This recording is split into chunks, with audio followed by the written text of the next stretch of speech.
Olá pessoal, dando continuidade, né, à nossa discussão a respeito de compostos moleculares, né, da ligação covalente, hoje nós vamos entrar numa nova teoria, né, que também é utilizada para poder explicar como que as ligações covalentes acontecem. Na verdade, é a primeira teoria, né, que dá até uma aprofundada já em teorias, né, de como e por que uma ligação covalente acontece, tá?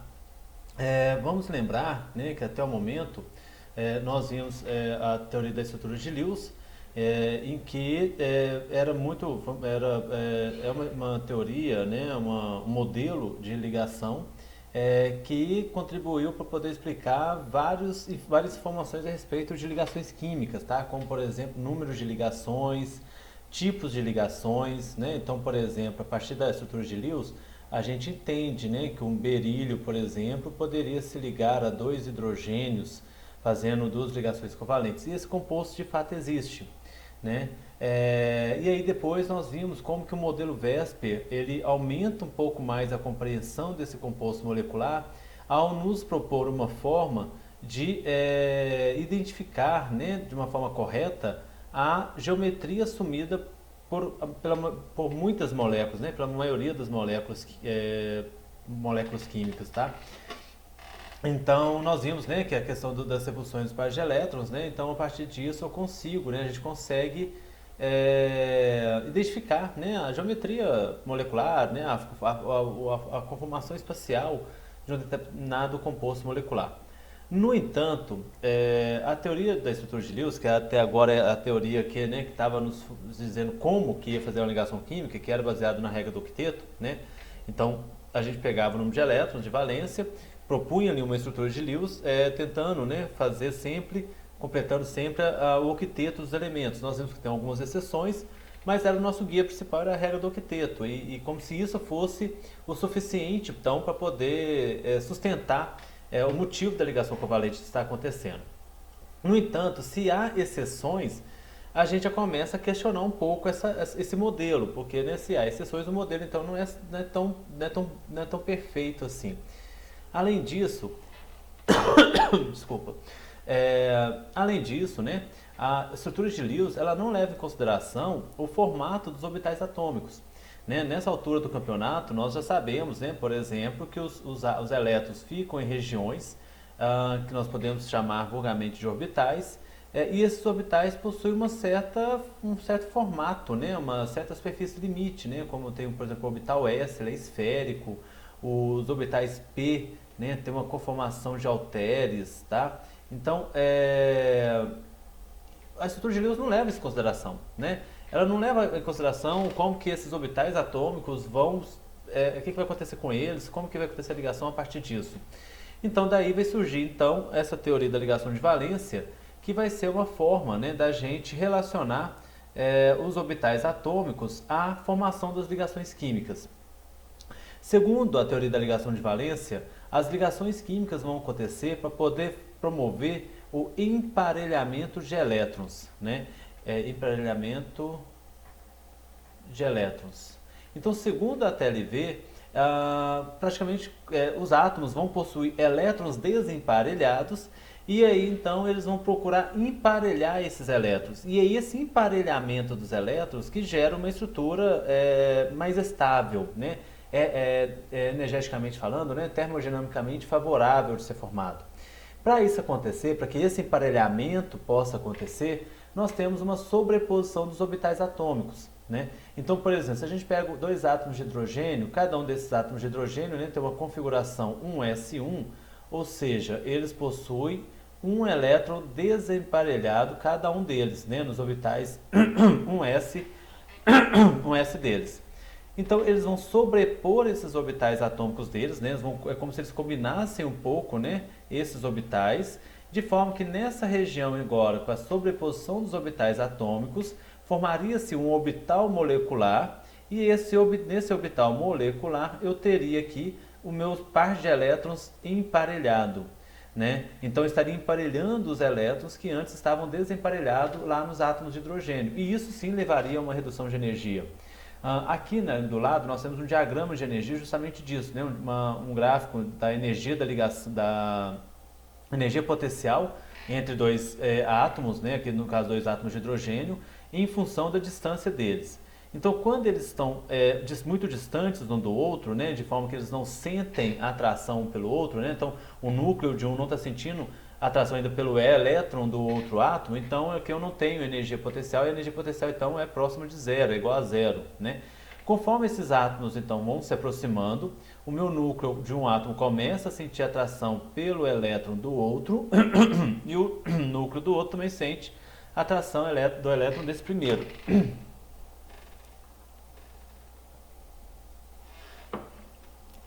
E conforme então eles se aproximam e esses orbitais atômicos vão sendo sobrepostos, há uma redução da energia potencial desse sistema, né? Até que chegue no mínimo energético. Nesse mínimo de energia é onde eu tenho então uma ligação química, eu tenho então a distância internuclear ou o comprimento da minha ligação química, né? Então nesse ponto, né, essa distância que mantém esses dois núcleos separados é o que a gente conhece como comprimento da ligação, ou seja, comprimento da ligação covalente, tá? Seria estabelecido aqui nesse mínimo de energia. E essa mínimo de energia também me daria, né, a energia de ligação, tá? Ou seja, a quantidade de energia que é liberada quando essa ligação é formada, ou também a quantidade de energia que tem que ser fornecida para que essa ligação seja quebrada. Claro, se a gente continua, né, forçando aqui a aproximação desses dois núcleos, né, caso esses dois núcleos continuem se aproximando, eu vou ter que um aumento exponencial dessa energia potencial, né? Porque conforme se eles começam a se aproximar demais, a repulsão entre os dois núcleos começa a ficar muito grande. E esse aumento dessa energia de repulsão, ela aumenta, né, exponencialmente, como mostra o gráfico.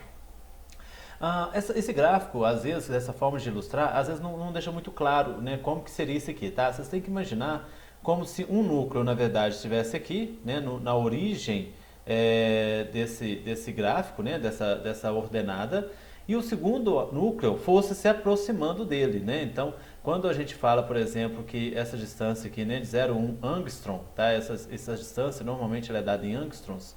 Então, quando eu falo que eu tenho aqui 0,1 angstrom, na verdade eu estou falando que a distância entre os dois núcleos está de 0,1 angstrom, né? Então, quando esse núcleo aqui chega nessa posição aqui, eu teria, né, nessa distância desse outro núcleo, né? Então, imagina que aqui eu tenho um núcleo A e aqui um núcleo B. Então, quando ele chega a essa distância, eu vou ter um mínimo de energia, dito então como sendo ali, no caso, né, a melhor situação de equilíbrio para essa ligação química, né, em que eles vão ter então a menor energia potencial, né, e aí aqui sendo então a formalização da minha ligação covalente, tá? Aqui tem uma outra ilustração, a minha imagem está pegando um pouco, mas eu acho que dá para entender um pouco, né, porque o que aqui nada mais é do que um outro átomo igual esse, tá? Então são como se fossem, né, dois átomos aqui de hidrogênio, né, com os seus orbitais 1s, cada um com seus elétrons desemparelhados, ocorre a sobreposição, ocorre um emparelhamento desse elétron e aí forma então uma ligação química. Essa ligação química, segundo a TLV, dentro da teoria de ligação de valência, quando ela acontece de forma linear, quando meu par de elétrons se concentra no espaço internuclear, né, entre os dois núcleos, tá? Percebo que os dois núcleos estão aqui, né, nesses pontos, e aqui estão meus elétrons. Então, quando meus elétrons se concentram aqui nesse espaço internuclear, essa ligação é classificada como uma ligação sigma. Tá ok? Essa ligação sigma, então é sempre que eu tenho uma sobreposição frontal dos meus orbitais atômicos com o emparelhamento dos meus elétrons no espaço internuclear. Além da sobreposição aqui no caso, eu tenho uma sobreposição aqui sigma do tipo SS, né? Por que sigma SS? Porque eu estou sobrepondo um orbital S a um outro orbital S. No entanto, a gente pode fazer outras sobreposições, né? Como por exemplo, uma sobreposição do tipo SP, né? Aqui no caso eu poderia usar como exemplo o hidrogênio e o cloro, né? Imagina então que o hidrogênio, né, tem configuração 1s1, já o átomo de cloro ele tem uma configuração do tipo 1s2, 2s2, 2p5. Então, em um desses orbitais p dele, né, então ele tem 3 orbitais p's, né? Cada um desses orbitais, vamos fazer eles aqui, né? Então eu teria aqui 2 elétrons em um desses orbitais e Dois elétrons em dois desses orbitais e um elétron desemparelhado em um desses orbitais p. Então, esse orbital p, né, que está aqui com um elétron desemparelhado, nós poderíamos chamar ele de 2pz, né, como está aqui, ó, que ele já colocou como 2pz, ele pode ser 2pz, não faz diferença, tá, entre um e outro. Então, aqui eu posso ser 2px, 2py, né, e aqui o 2pz. Então, esse 2pz ele pode sobrepor também ao orbital 1s, porque ambos possuem elétrons desemparelhados, né, então há uma sobreposição. Forma-se aqui também, né, um emparelhamento dos seus elétrons, formando também uma ligação sigma, porque também ela está acontecendo de uma forma frontal, de forma linear, e os pares de elétrons dessa sobreposição está ficando no espaço internuclear. Aqui eu tenho um núcleo aqui e o outro núcleo aqui, né, formando então a ligação sigma, só que agora a ligação sigma do tipo sp. Além desta, né, e por fim, dentro do tipos de ligações do tipo sigma, eu posso ter ligações, sobreposições entre orbitais p e p. Agora, a gente poderia imaginar que poderia ser dois cloros, né, para formar o composto Cl2. Tá? Aqui, ó, foi formado, por exemplo, o composto HCl, né, e aqui como se fosse para formar o composto Cl2. Então, eu teria dois átomos de cloro, cada um com um orbital p com um elétron desemparelhado, e aí ocorrendo a sobreposição desses orbitais p, da forma que está acontecendo aqui, e ocorrendo aqui, né, então, a formação também de uma ligação sigma, só que agora do tipo pp, né? Sigma pp, porque envolve um orbital p e o orbital p do outro átomo, tá? Sigma também, porque ela também está acontecendo de forma linear, e os pares de elétrons estão ficando no espaço internuclear, né? Estão ficando exatamente entre os dois núcleos, ok? E aí a gente tem um problema, por quê? Então, se para poder formar uma ligação química é necessário que o átomo tenha elétrons desemparelhados, né? E de fato, quando eu coloco, tá? Quando a gente analisa por esse ponto de vista, né? Os orbitais disponíveis e a conformação espacial desses orbitais com a estrutura proposta lá através da aplicação do modelo Vesper, né? Para a conformação da molécula, a gente percebe que as moléculas vão se encaixando dentro daquelas geometrias propostas de fato. No entanto, tem alguns átomos que não vão acontecer de forma tão natural isso, né? Por quê? Por exemplo, quando a gente analisa, aqui eu poderia analisar o BH2, né? Então se eu tenho a molécula BH2, né? O hidreto aí de boro, de boro não, desculpa, eu vou colocar na verdade fluoreto de berílio. Deixa eu alterar aqui, peraí. Só pegar aqui uma borracha. Acho que o hidreto de berílio seria melhor, né? Deixa eu ver o hidreto de berílio mesmo, que ele é menor, beleza. Até porque aqui já colocou, né? Que é o orbital S, melhor ele. Então, o hidreto de berílio. Nesse caso aqui, o berílio, né? Tem configuração eletrônica dele é 1s2, 2s2. Ou seja, ele não tem elétrons desemparelhados. Se ele não tem elétrons desemparelhados e o orbital dele é esférico, é um S, como que ele forma uma molécula linear ligando-se a dois átomos de hidrogênios diferentes, né? Não faria tanto sentido. Sabendo, é claro, que os comprimentos das ligações são iguais, né? Quando eu formo a estrutura de Lewis para o hidreto de berílio, né? Seria o berílio, hidrogênio, hidrogênio. As duas ligações têm o mesmo comprimento, né? Então dá a entender que elas deveriam ser formadas por o mesmo tipo de orbitais atômicos, pelo mesmo tipo de sobreposição, né? Então a sobreposição que acontece aqui tem que ser a mesma sobreposição que acontece do lado de cá também. Uma forma então que nós temos de explicar isso, né, dentro da teoria de ligação de valência, e que de fato faz sentido, é que, primeiro, os orbitais atômicos são funções matemáticas, né? Eles não são coisas realmente que existem daquela forma como a gente às vezes imagina. Mas essa figura, né, que a gente está vendo aqui no quadro é um resultado de uma equação matemática, né? Então, quando a gente fala em orbitais atômicos, nós estamos falando de funções de ondas, né, ou seja, equações matemáticas que representam aquele determinado elétron. Tá? E funções de ondas podem ser somadas, podem ser combinadas para poder formar outras funções de ondas. E é isso que acontece. Quando a gente analisa, então, o elemento químico do berílio, né? O berílio, ele tem então aqui o orbital S, com par de elétrons, mas ele tem os seus orbitais P vazios. E a diferença de energia entre os orbitais S e o orbital 2P dele, né? Aqui eu tenho o 2S e aqui o 2P, não são tão diferentes. De forma, então, que, dependendo da quantidade de energia que é liberada ao se formar uma ligação química, compensa promover um desses elétrons aqui para um subnível mais energético, né? Então imagina que eu estou pegando esse elétron aqui do berílio e promovendo ele para um orbital mais energético, mas essa energia que está sendo consumida, ela vai ser ganhada, né? Vai ser reposta, vamos pensar assim, quando a ligação com o hidrogênio for estabelecida. Então há uma promoção desse elétron, e aí agora uma combinação linear, né, desses dois orbitais atômicos, de forma então que forma-se dois orbitais aqui com energias intermediárias, né, que foram uma combinação desse orbital S e com um desses orbitais P. Por isso nós vamos chamar esses dois novos orbitais de orbitais do tipo sp. Então aqui eu tenho, deixa eu até fazer um pouco diferente, espera aí.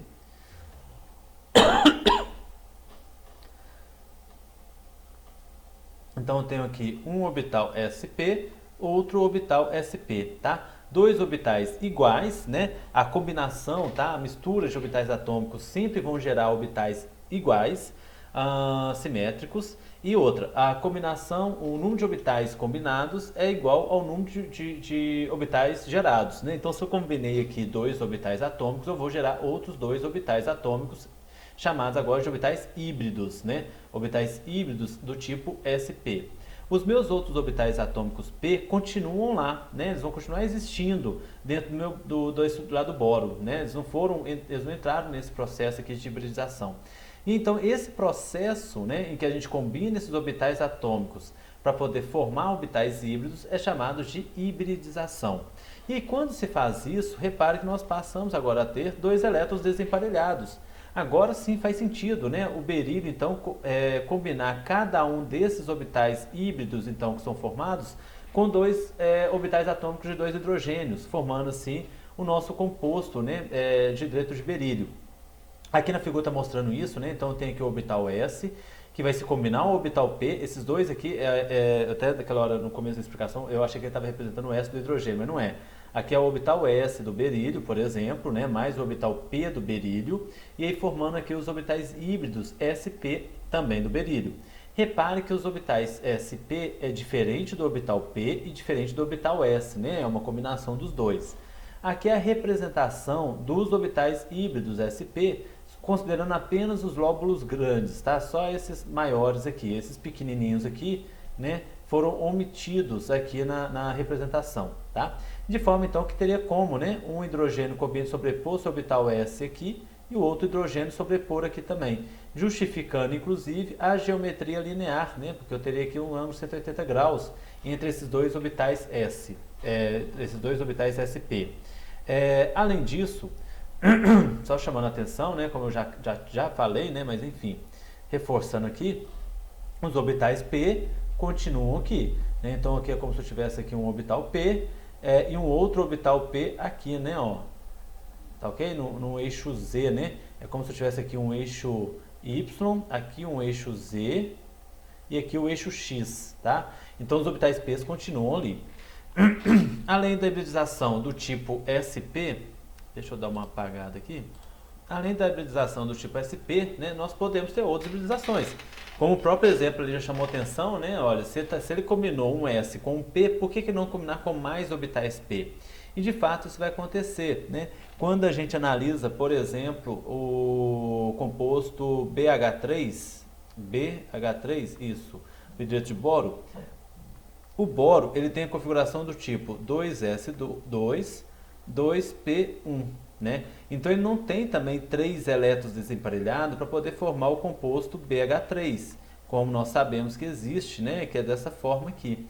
Então nesse composto o meu boro está fazendo aqui 3 ligações simples com 3 hidrogênios e com ângulos aqui, né, de 120 graus entre cada uma dessas ligações.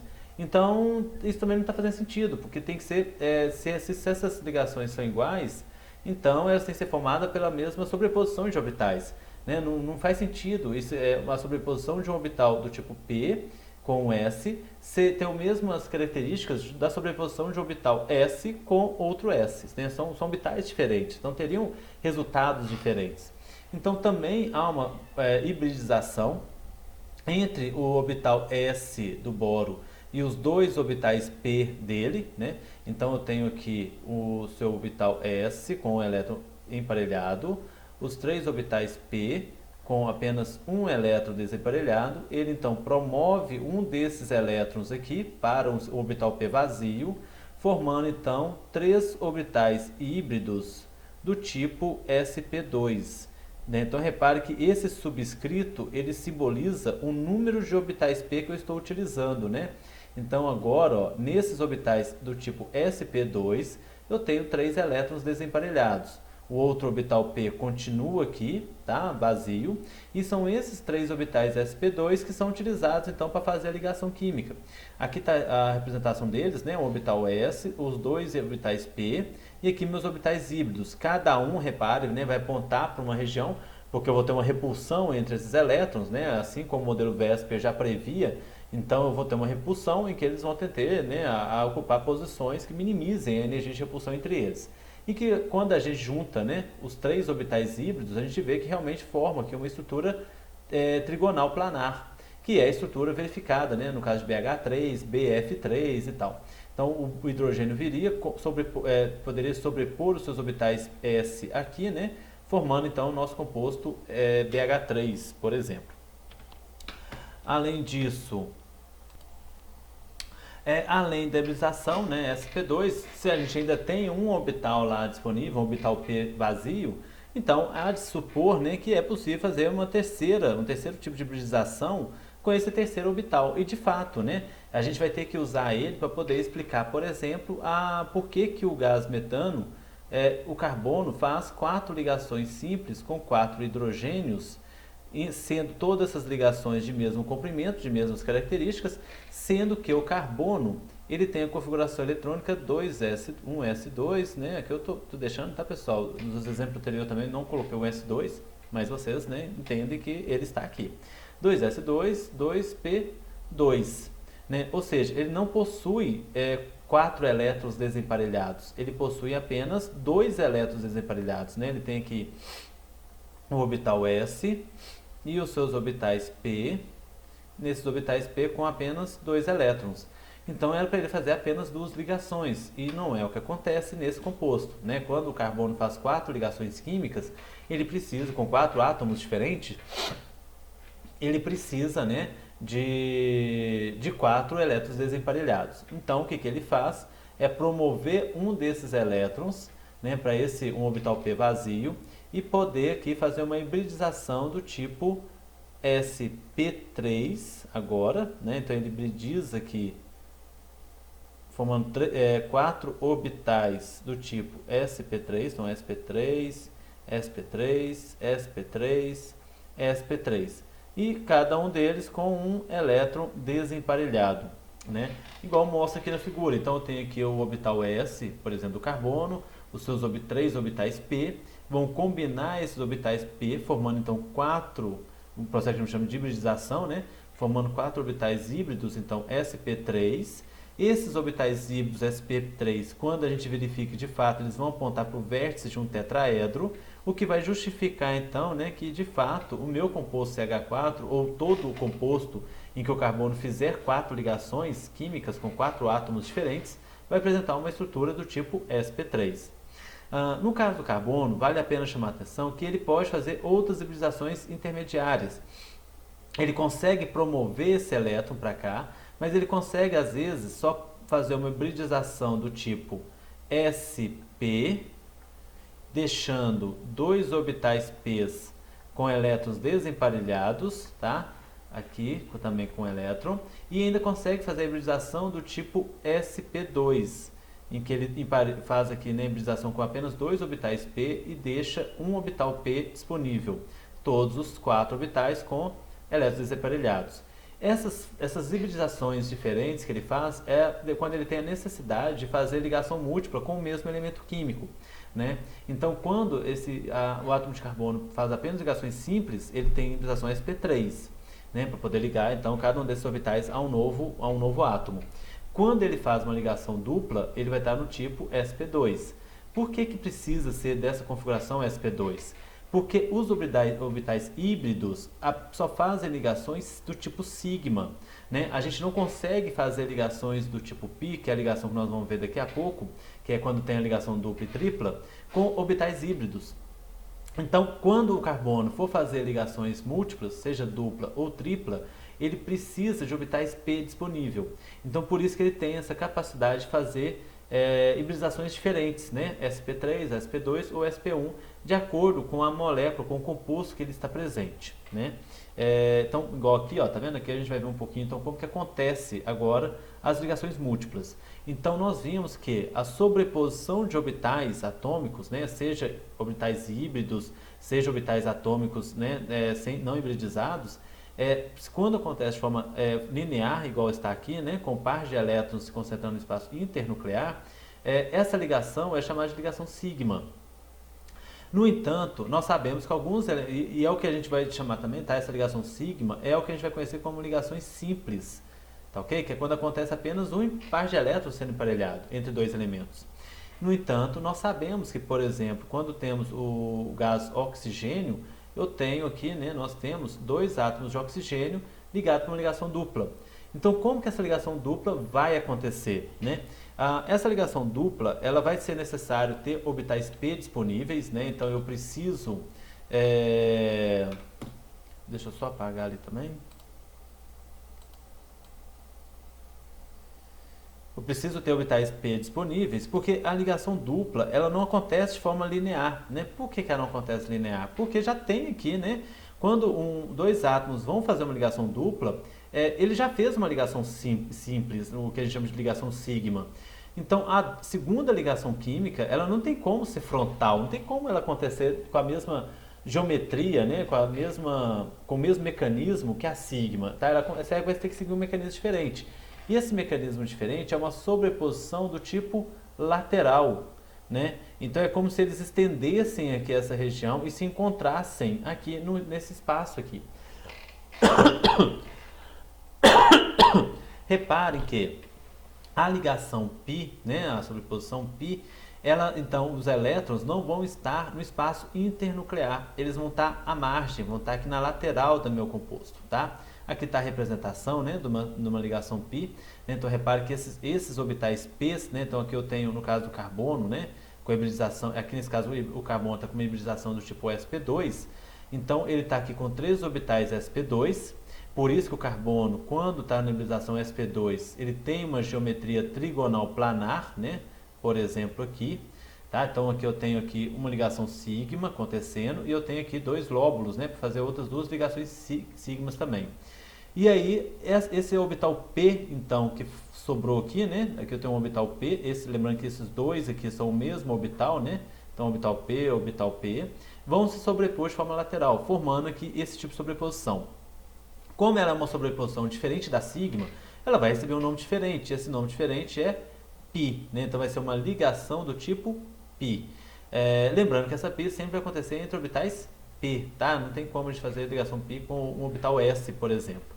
E essa ligação π, então repare que os elétrons não estão no espaço internuclear, logo a energia então de atração deles com os núcleos também vai ser menor. Isso explica por que a energia dupla ela é menos energética que a energia sigma, né? Ou seja, é mais fácil a gente quebrar uma ligação dupla do que uma simples.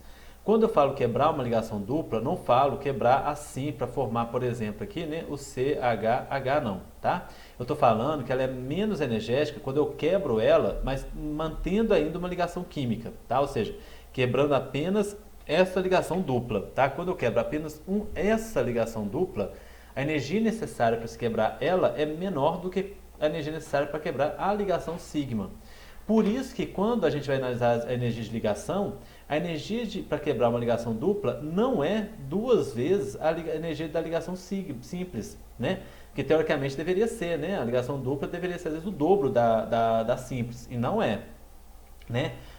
Se a energia simples é 200 kJ de energia, a dupla, para quebrar as duas ligações, né, a dupla e a π e a sigma, vai ser ali na casa de 300, né? Então, ou seja, não é o dobro, é menos do que o dobro, né?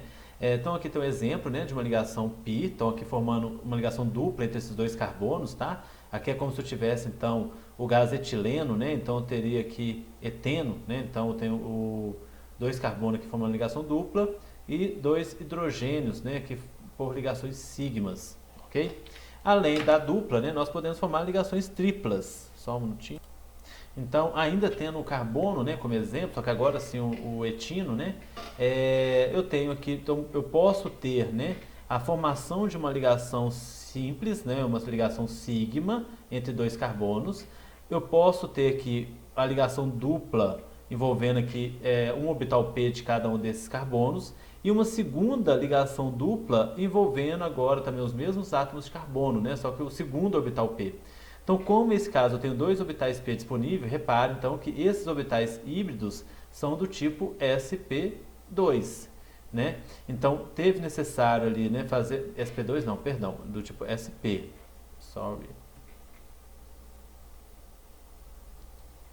Representação aqui do tipo sp, né? Ou seja, para poder manter então há uma combinação dos orbitais s e o p do carbono para que ainda sobre dois orbitais p, né? Vamos supor aí o px e pz, né? O py e pz, tá? Porque normalmente esse aqui, né, é o px, né? Então, de forma que é possível fazer isso, né? E aqui estão sendo feito aqui nesse caso esse composto, né? Uma ligação tripla entre dois carbonos e uma simples com dois hidrogênios, como está aqui. Lembrando então que essa formato de ligações, né, laterais, é por isso que ela recebe um nome diferente de ligação pi. E aí a gente entra no caso dos compostos ressonantes, né? Como que a TLV então vai enxergar, vai analisar os compostos que possuem ressonância, né? As estruturas ressonantes, que a gente não conseguia explicar dentro da estrutura de Lewis, por isso que a gente tinha que propor mais de uma estrutura para o mesmo composto, né? Porque dentro da estrutura de Lewis não tinha como eu fazer uma representação ali de uma ligação covalente parcial, isso não existe dentro da estrutura de Lewis. Como que isso acontece aqui, né? No caso desse composto? Só um minutinho que eu esqueci de colocar uma configuração aqui. Pronto, melhorou. Eu tinha esquecido de colocar para a outra imagem aparecer depois. Então, quando nós temos, né, como esses carbonos, né, dentro do benzeno, né, que pegando o benzeno como exemplo, tá? Vamos lembrar que o benzeno, né, é um anel com 6 carbonos, dessa forma aqui. Cada um desses carbonos vão ter um hidrogênio. Além disso, cada carbono vai fazer uma ligação dupla, né? Então repare que todo carbono aqui vai fazer pelo menos uma ligação dupla, né? Esse faz pelo menos uma, esse aqui tá uma, esse aqui, né, uma também. Então, tá vendo? Todos têm pelo menos uma ligação dupla. No caso da estrutura ressonante, da estrutura de Lewis, a gente propunha, né, dois híbridos ressonantes, né, duas estruturas canônicas, né, em que a gente representava, né, o benzeno dessa forma aqui, né, ó. Uma estrutura com as ligações duplas nessa posição e outra estrutura com a ligação dupla em outras posições, né, também intercaladas dessa forma. Quanto na verdade o benzeno, né, a gente deve entender que na verdade é uma sobreposição, né, dessas três estruturas ressonantes e que por isso às vezes é representado por um ciclo ali no meio, tá? No caso para poder explicar o benzeno ou qualquer outro composto ressonante, né, que tenha ressonância, tá, dentro da estrutura de Lewis, a partir da TLV, primeiro eu preciso entender qual que é a configuração desse carbono, né? Como esse carbono faz pelo menos uma ligação dupla, a gente percebe que ele deve ter uma hibridação do tipo sp2, né? E por isso que ele tem uma estrutura então trigonal, tá vendo? Ele tem uma estrutura trigonal planar, né? Igual tá aqui no composto, ó. Eu tenho aqui, né, um hidrogênio, aqui, né, um outro composto, uma outra ligação, outra ligação. Então eu terei aqui 3 orbitais híbridos, né, do tipo sp2, fazendo ligações sigmas, como está aqui. E além desses orbitais que são usados para você fazer as ligações sigmas, sobram esses orbitais p's que estão aqui, né, perpendiculares ao meu benzeno, vamos falar, né? Imagina como se o benzeno estivesse aqui, né, nessa estrutura plana, e aí os meus orbitais do tipo P vão estar aqui perpendicular a esse composto. De forma que quando a gente faz então a combinação desses orbitais, dos orbitais P, do tipo P, eu poderia pensar neles desta forma aqui, né? Como está nessa primeira estrutura, aqui. com a sobreposição então acontecendo com apenas entre dois átomos de carbono, e aí eu teria então duas estruturas ressonantes, né, como está aqui, algo semelhante com o que a estrutura de Lewis também já previa. No entanto, como eu tenho que esses elétrons estão no que a gente chama de elétrons deslocalizados, ou ligações π deslocalizadas, né, porque são elétrons do tipo π, né, de ligações π, então eu posso chamar esses elétrons do tipo π, ou ligações π, ou elétrons, né, simplesmente deslocalizados. Às vezes seria mais conveniente representar então essa sobreposição da forma com que está nessa imagem aqui, né, dessa outra imagem, em que eu vejo, né, é como se eu formasse aqui apenas um orbital molecular do tipo π, envolvendo todos os 6 carbonos, né? Lógico que ele tem o espelhamento dele embaixo, né? Porque o orbital P ele é 2 lóbulos, né?